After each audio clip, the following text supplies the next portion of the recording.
یہاں تک کہ جماعتوں کے شیرازے منتشر ہو جاتے ہیں، یہاں تک کہ مسلمانوں کی صفوں میں دراڑ پیدا ہو جاتی ہے، اختلاف و انتشار کا شکار ہو جاتے ہیں، لیکن کرسی سے چپکا ہوا شخص اپنی کرسی چھوڑنے کے لیے تیار۔ یہ ہمارا حال ہے اور یہ ان کا حال تھا۔ اسی لیے میں نے کہا میرے بھائیوں، یہ بہت بڑی خدمت ہے مثنی بن حارثہ کی طرف سے، خالد بن ولید کی طرف سے، اور ایک پورا نمونہ ہے امت کے لیے ان کی زندگی میں کہ وہ ان کے نمونوں کو سامنے رکھیں، کیونکہ یہ اللہ کے لیے کرتے تھے، کیونکہ یہ آخرت کے لیے کرتے تھے، دنیا ان کا مقصد نہیں تھا۔ اس لیے کبھی بھی یہ چیزیں اختلاف و انتشار کا سبب نہیں بنی۔ مثنی بن حارثہ رضی اللہ تعالیٰ عنہ کو آرڈر یہ ہوا کہ یہ بھی اس فوج کے ساتھ شامل ہو جائیں، وہ بھی اس فوج کے ساتھ ایک معمولی فوجی کی حیثیت سے اس میں شامل ہو گئے۔ اور جب یہ لشکر یہاں مدینے سے چلا اور یہ لشکر راستے میں عراق کے علاقے میں یہ لشکر پہنچا میرے بھائیوں، تو عمر رضی اللہ تعالی عنہ نے جہاں یہ لشکر بھیجا، اور اس لشکر کے اندر جو ہے باقاعدہ جو ہے ایک اچھی خاصی جو تقریباً 7,000 لوگ تھے، یہ جو ابو عبید بن مسعود ثقفی کے ساتھ مدینے سے جو لشکر چلا تو تقریباً اس میں 7,000 لوگ تھے، اور ابو عبیدہ جو ہے جو کہ شام کے علاقے میں تھے، اور جو لوگ خالد بن ولید کے ساتھ عراق سے گئے تھے ان کے ساتھ شام کے علاقے میں ابوبکر رضی اللہ تعالیٰ عنہ کے دور خلافت میں ابو عبیدہ رضی اللہ تعالیٰ عنہ کو خط بھیجا عمر رضی اللہ عنہ نے کہ آپ ان فوجیوں کو جو کہ عراق سے شام آئے تھے ان کو واپس بھیج دیجئے، اور وہ سب کی سب جا کر کے اب ابو عبید بن مسعود ثقفی کے جھنڈے تلے ان کے جو ہے کمانڈری میں یہ لوگ عراق میں آ کر کے ابھی دشمن سے مقابلہ کریں گے۔ تو ابو عبیدہ بن جراح نے وہاں سے جو ہے لوگوں کو بھیجا، تو 10,000 لوگ وہاں سے آئے، اور اس طریقے سے عمر رضی اللہ تعالی عنہ نے جریر بن عبداللہ بجلی کو بھی 4,000 دے کر کے فوج جو ہے دے کر کے یہ ان کو بھی بھیجا، اور اس طریقے سے یہ پوری اسلامی فوج اور مثنی بن حارثہ ان کے پاس بھی جو لوگ تھے وہ بھی آ کر کے ملے۔ اس طرح سے یہ لوگ جو ہے چلے وہاں سے، ابھی سب کا جو ہے سب اکٹھا نہیں ہوئے ہیں، جو ابو عبیدہ بن جراح نے بھیجا جو ہے مدینے سے دوبارہ آئے وہ ابھی سب اکٹھا نہیں ہوئے، صرف ابو عبید بن مسعود ثقفی کے ساتھ جو فوج تھی 7,000 کی، اور کچھ لوگ جو ہے جو مثنی بن حارثہ کے ساتھ تھے، تقریباً 10,000 سے کچھ زیادہ لوگ پورے ہوتے تھے، یہ آپس میں ملے ابھی، اور مل کر کے عراق کے علاقے میں یہاں سے فتوحات کا سلسلہ شروع ہوتا ہے۔ عراق کے علاقے میں اور جو معاملہ تھا کسرا کا اس وقت، میں اس کے بارے میں بھی تھوڑی بات ذکر کر دوں کہ یہ فارس والے جن کی حکومت جو ہے وہ جو کسرا کہلاتی تھی حکومت، یہ فارس والے انہوں نے اس وقت ان کا بھی معاملہ جو ہے سلطنت کا حکومت کا ذرا جو ہے پریشان کن تھا، اور جو ہے بہت زیادہ ان کی حکومت بھی اس وقت ٹھہری ہوئی حکومت نہیں تھی، بڑی پریشان کن جو ہے حکومت جو ہے پریشانی کے دور سے گزر رہی تھی۔ تو اس وقت انہوں نے جو ملکہ جس کو اختیار کیا گیا وہ بوران بنت کسرا تھی، اور اسی کو انہوں نے وہاں پہ تاج اس کے سر پر جو ہے پہنایا کہ یہی ملکہ رہے گی، کسرا کی یہی ملکہ تھی بوران بنت کسرا، اور اس نے رستم کو پورے جو ہے عراق کے علاقے میں اور پورا جو ہے جو کسرا کا یہ تھا، یعنی کہ یہ کہ ان کی جو فوج تھی اس کا پوری فوج کا کمانڈر ایک طرح سے انہوں نے رستم کو بنایا۔ رستم یہ نام آپ نے بہت سنا ہوگا، جو ہے تو فارس والوں کے یہاں رستم کا یہ نام بہت مشہور نام ہے، تو بہت بڑا لیڈر، یہ بہت بڑا کمانڈر تھا یہ ان کا، تو وہ ایک پوری فوج کا کمانڈر اس کو بنا دیا گیا، ذمہ دار اس کو بنا دیا، اس بوران بنت کسرا نے اس کو بنایا۔ تو عراق کا معاملہ بھی یہی دیکھنے لگا، یعنی رستم یہی جو ہے دیکھنے لگا۔ اس کے بعد رستم اس نے کیا کیا وہاں سے ایک فوج جو ہے بھیجا، جو یہ مثنہ بن حارثہ اور ابو عبید بن مسعود ثقفی، یہ جو مل کر کے ان کی جو فوج بنی 10,000 کے قریب فوج، یہ یا 10,000 سے زیادہ فوج، ان کے مقابلے کے لیے رستم نے بھی اپنی ایک جو ہے فوج وہاں کی کسرا کی ایک فوج بھیجی۔ اور اس سلسلے میں ان کی پہلی جنگ کہاں ہوئی تھی؟ تو اس کو پہلی جنگ کو کہا جاتا ہے معرکۃ النمارق۔ یہ ہجرت کے 13ویں سال عمر رضی اللہ تعالی عنہ کے خلیفہ بننے کے یہ دو تین مہینے کے بعد کی بات ہے، رجب شعبان نہیں بلکہ صرف 2 مہینے کے بعد کی بات ہے، کیونکہ شعبان کے مہینے میں ہی یہ جنگ پیش آئی تھی۔ عمر رضی اللہ تعالیٰ عنہ نے مدینے سے یہ فوج بھیجی، اور مدینے سے جب یہ فوج بھیجی تو وہاں کے جو لوگ تھے، رستم نے خاص طریقے سے جو وہاں کسان وغیرہ موجود تھے اور جنہیں دہقان یا جو ہے جو آبادیاں تھیں وہاں اس علاقے میں، عراق کے اس علاقے میں، ان آبادیوں کو ان کو جو ہے مسلمانوں کے خلاف ابھارا، اور باقاعدہ جو ہے لوگوں کو اسلامی فوج کے خلاف اس طرح سے ابھارا کہ جب یہ لوگ آگے بڑھے اور دونوں ایک جو ہے ایک جگہ پر اکٹھا ہوئے تو اس موقع پر باقاعدہ جب یہ فوج اکٹھا ہو گئی، اسلامی فوج، ابو عبید ثقفی ایک طرف اور ایک طرف مثنہ بن حارثہ،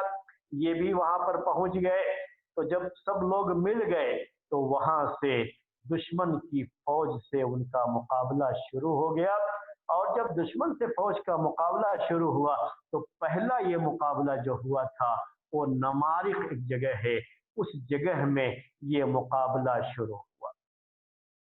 اور جب یہ مقابلہ شروع ہوا تو اہل فارس اور ان کے درمیان، مسلمانوں کے درمیان بڑا سخت مقابلہ ہوا۔ اس میں دشمن کی طرف سے جو کمانڈر تھا وہ جابان نام تھا اس کا، وہ جابان نام تھا، اور ساتھ میں مردان شاہ، یہ ایک جو ہے دوسرا جو ہے شخص تھا جو دشمن کی فوج میں کمانڈر کی حیثیت رکھتا تھا۔ ان کے ساتھ مقابلہ ہوا، دشمن کی فوج کے ساتھ جب مقابلہ ہوا، سخت مقابلہ ہوا، لیکن آخر کار دشمن کی یہ فوج ہار گئی، اور اسلامی فوج ابو عبید بن مسعود ثقفی کی سپہ سالاری میں، ان کی کمانڈری میں یہ جنگ جیت گئی۔ جو قائد تھا، ان کا لیڈر تھا دشمنوں کا، جابان جسے کہا جاتا تھا، اس کو ایک مسلمان فوجی نے قید بھی کر لیا، مطر بن فضہ تمیمی، انہوں نے باقاعدہ اسے قید بھی کر لیا۔ کس کو قید کر لیا؟ جابان کو، جو دشمن کا لیڈر تھا، اس کو قید بھی کر لیا۔ لیکن وہ شخص چالاک تھا، اور ہمارے یہ جو ہے مسلم فوجی مطر بن فضہ تمیمی، ان کو اس نے دھوکہ دے دیا، ان کو پتا نہیں تھا کہ جابان یہی ہے جو کہ دشمن کا لیڈر ہے۔ انہوں نے ان کو دھوکہ دے کر کے ان کے ہاتھ سے وہ اپنے آپ کو چھوڑا لیا، اور باقاعدہ انہوں نے یعنی مطر بن فضہ تمیمی نے ان کو اس کو پناہ بھی دے دی، اپنی طرف سے پناہ بھی دے دی۔ اور اصول یہ ہے کہ جب کوئی ایک معمولی فوجی بھی کسی کو پناہ دے دے تو اسے قتل نہیں کیا جا سکتا۔ تو یہ جابان ان کے ہاتھ سے تو بھاگ نکلا، لیکن جب دوسرے لوگوں کو جو پتا تھا کہ یہی لیڈر ہے ان کا، تو ان لوگوں نے اسے پکڑ لیا، اور پکڑ کر کے لا کر کے ابو عبید بن مسعود ثقفی کی خدمت میں پیش کیا کہ یہ ان کا لیڈر ہے اور اس سے بچنا نہیں چاہیے، یہ لیڈر ہے، اس کو قتل کر دیں گے تو اس طرح سے فتنہ و فساد کم ہو جاتا ہے۔ لیکن چونکہ اس کو پناہ دے چکے تھے، کون پناہ دیے تھے اس سے پہلے؟ مطر بن فضہ تمیمی، تو ابو عبید بن مسعود ثقفی نے کہا کہ نہیں، اگر کسی نے بھی پناہ دے دیا ہے تو اس سے قتل نہیں کیا جا سکتا۔ یہ مسلمانوں کے وہ اخلاق تھے میرے بھائی، اور اس طریقے سے وہ جو ہے پابندی کرتے تھے جنگی اصول کی بھی، کہ پناہ دے دیا گیا ہے تو چاہے پناہ دینے والا کمانڈر نہیں، ایک معمولی فوجی ہی صحیح، کوئی بھی اگر پناہ دے دیا ہے تو پھر اس کے ساتھ کبھی بھی بدعہدی نہیں کی جا سکتی اور اسے قتل نہیں کیا جا سکتا۔ تو یہ ایک درس تھا، ایک سبق تھا